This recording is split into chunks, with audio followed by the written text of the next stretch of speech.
नमस्कार, आप सभी को रुद्र चंडिका चैनल में स्वागत कर रहा हूं।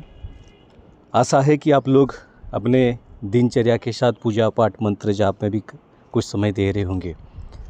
अभी फ़िलहाल कुछ लोगों को ये समझ में आ गया होगा कि जो हमारे कुछ दोस्त मित्र जो कि आसपास से हैं, कोई रिलेटिव भी देख रहे होंगे कि आध्यात्म में जब कोई आता है तो वो नहीं सोचता कि उसकी बैकग्राउंड आईआईटी है या फिर एमसीए है या फिर एमबीए है, क्योंकि आध्यात्म में वो खुद नहीं आता है। उसको कहीं ना कहीं उसको कुछ ऐसी माता रानी बाबा की कुछ ऐसी शक्ति, कुछ ऐसी चेतना उसको खींच के लेके चले आता था।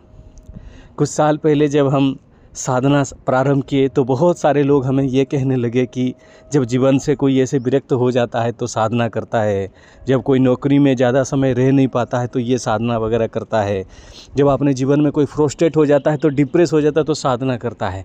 लेकिन आज आप लोग देख रहे होंगे कि बहुत सारे महाकुंभ में जो आए हुए हैं साधु संत सन्यासी बाबा हैं, उनकी वीडियो चल रहे हैं, बहुत सारे लोग उसको देख रहे हैं और ये समझ पा रहे होंगे कि जितने पढ़े लिखे लोग हैं, अगर वो अपना कुछ समय, मैं सभी को ये नहीं कह सकता कि हर व्यक्ति की अपना चॉइस है कौन सन्यासी बनेगा कौन गृहस्थ बनेगा, पर कहीं ना कहीं अगर उस व्यक्ति को ये समझ में आ जाएगा कि अंत में सबसे शक्तिमान सर्वोत्तम और सबसे सुंदर समय क्या है या फिर सबसे सुंदर उपलब्धि क्या है, तो वास्तविकता में वो आध्यात्म में ज़रूर आने का प्रयास करेगा।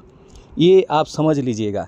आध्यात्म में आने के लिए आपको जो अगर आप इस पूरी संसार को, इस पूरी दुनिया को ही अपना घर माने, अपना परिवार माने, तो जैसे बहुत सारे लोग ये कहते थे कि साधु बनना, संत बनना बहुत आसान है, चले जाओ कहीं पे बैठ जाओ, तपस्या करो और साधना करते जाओ तो आपके जीवन में बहुत कुछ घटित होता है, परिवर्तन हो जाता है, तो आप साधु बाबा बन जाते हो, लोग आने लगेंगे।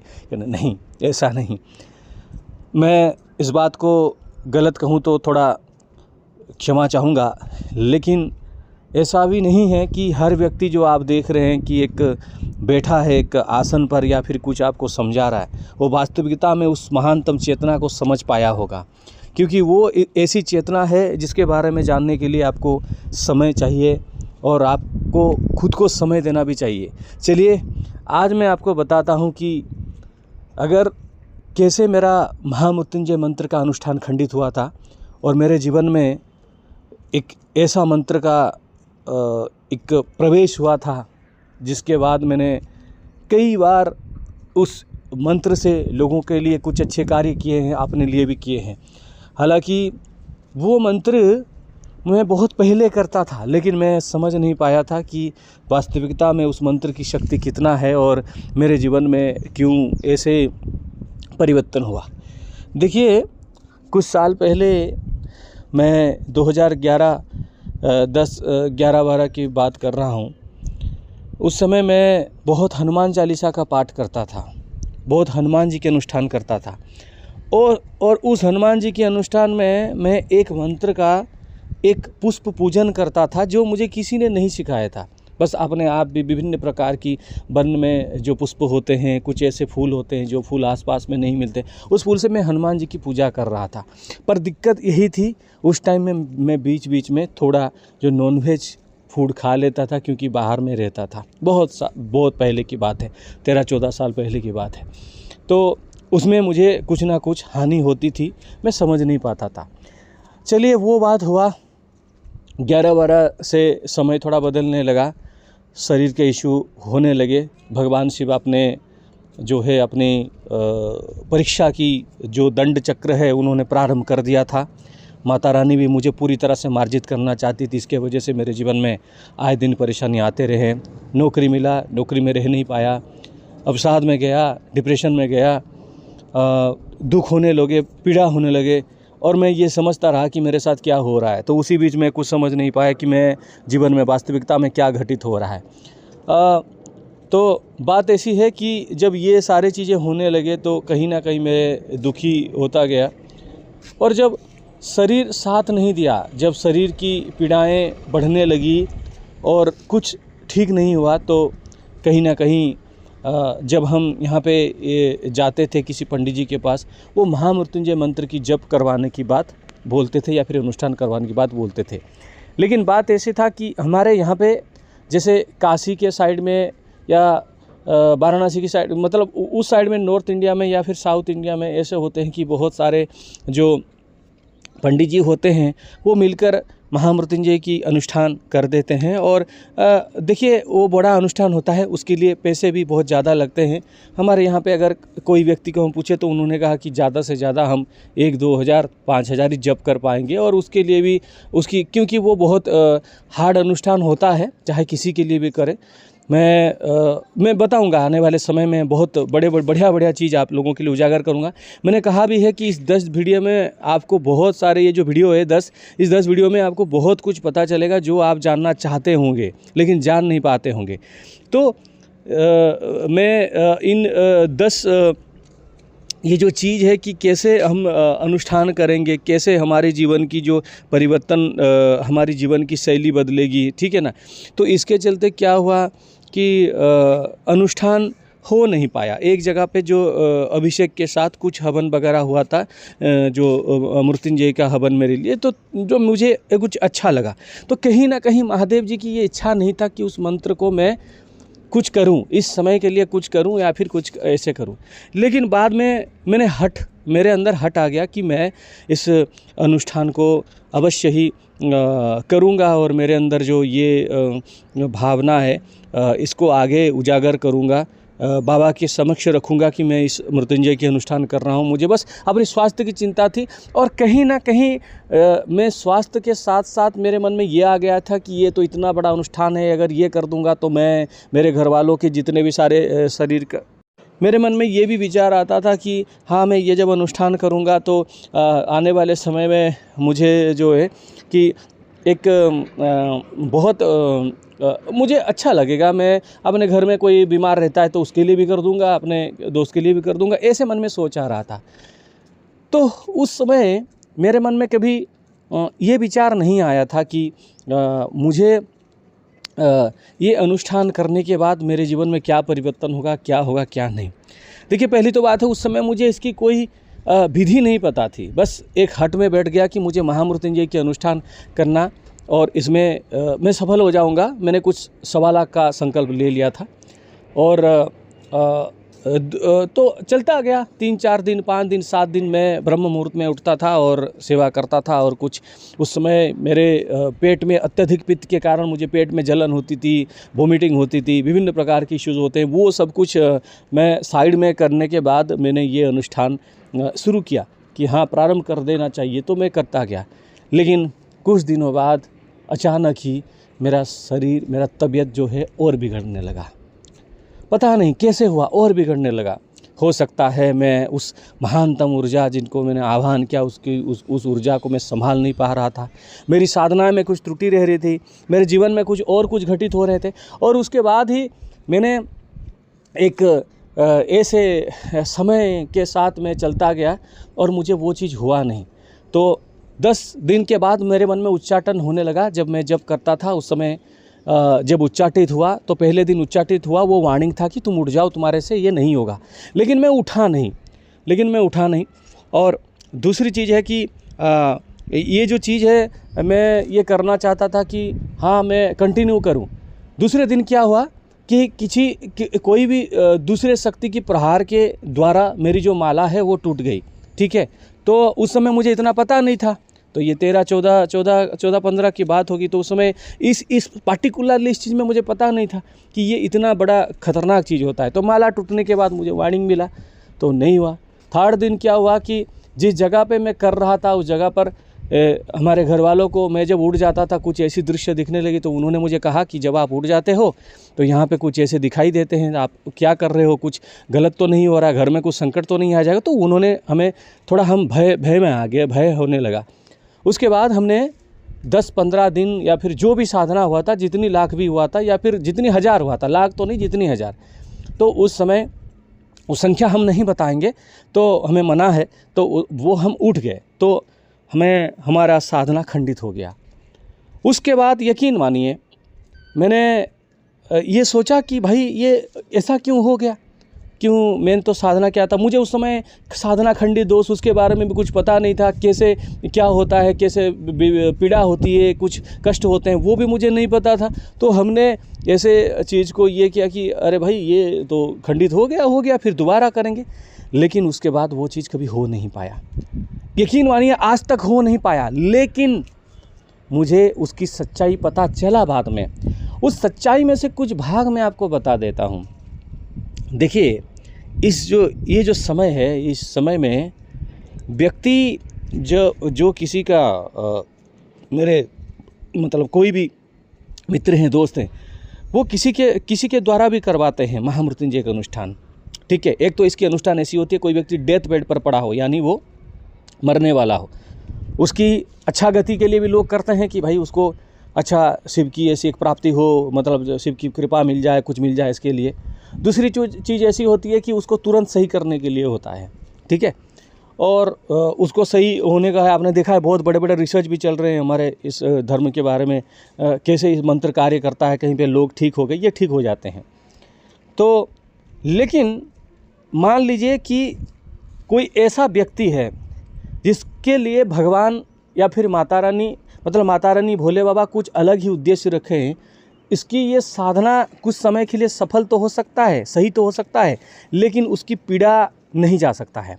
क्योंकि मैं आपको एक बात बता दूं, आपके सामने 3-4 बॉल हैं, एक जो क्रिकेट बॉल होता है, कोई भी बॉल है, फुटबॉल है, कुछ भी आपके साथ बॉल है, एक बॉल के अंदर ना एक पत्थर रखा गया है। जैसे आप उसको हाथ में लेंगे या पैर में इसको मारेंगे तो आपको पैर में वो ना उसको दर्द होगा, पैर को दर्द होगा।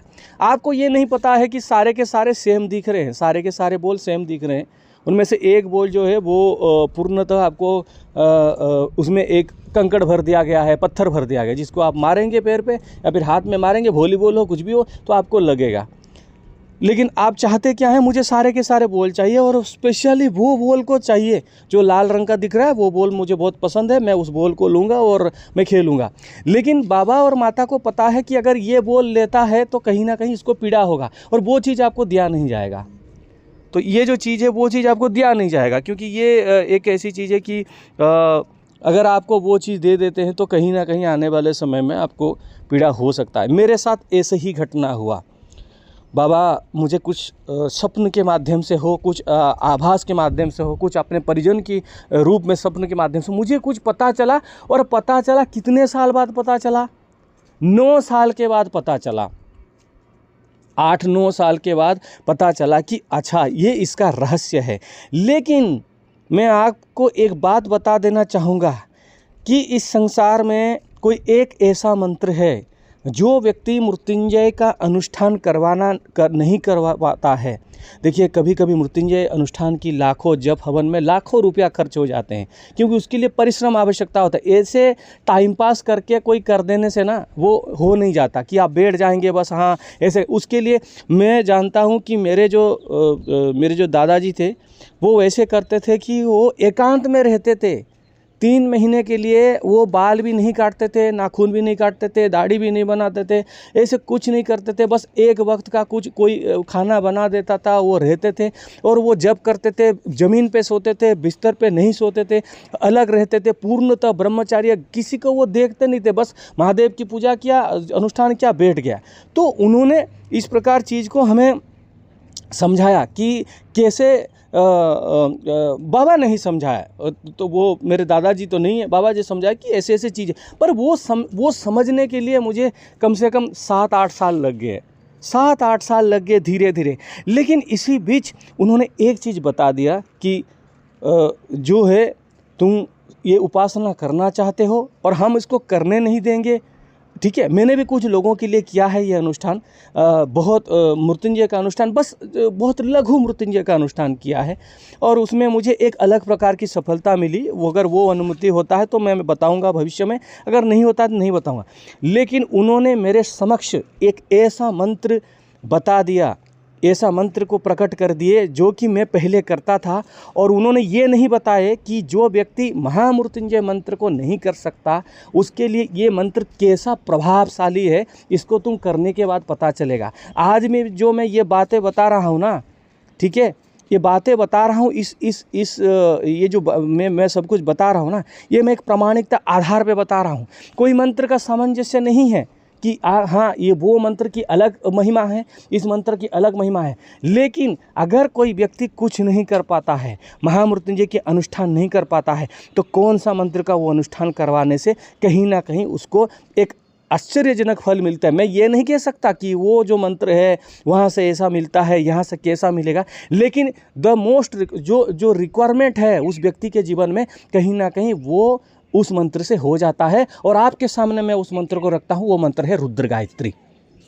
वो मंत्र है रुद्र गायत्री, जान लीजिए, वो मंत्र रुद्र गायत्री है। मैंने जो कम्युनिटी पोस्ट में डाला था कि आगे एक पर्सनलाइज हवन अनुष्ठान हो सकता है, तो वो महानतम मंत्र है रुद्र गायत्री। इसीलिए बाबा कहीं ना कहीं कुछ लोगों के लिए कह देते हैं कि जब इस व्यक्ति को कुछ पीड़ा है, कुछ ऐसा है, कुछ है, तो अगर वो महामृत्युंजय मंत्र का बड़ा अनुष्ठान नहीं करवा सकता, उसके पास अर्थ का सामर्थ्य नहीं है, उसके पास उस विद्या को करने वाले व्यक्ति नहीं है, या फिर करने वाले भक्त नहीं है, या फिर उस विद्या को पूर्ण रूप से नहीं किया जा सकता, विघ्न हो सकता है, तो रुद्र गायत्री के अनुष्ठान विभिन्न प्रकार होते हैं। अब यकीन मानिए, मैं आज भी कह रहा हूँ, कोई व्यक्ति अगर किसी कारण से उसको लगता है कि हाँ इस व्यक्ति के लिए हमें कुछ अवश्य ही रुद्र गायत्री का बड़ा अनुष्ठान करवा देना चाहिए। इसकी बहुत बड़ी अनुष्ठान जो होती है वो 1.25 लाख का अनुष्ठान होता है। उसमें बराबर आसपास के ही उसके जो परिश्रम होता है, बहुत बड़ी परिश्रम होता है अलग।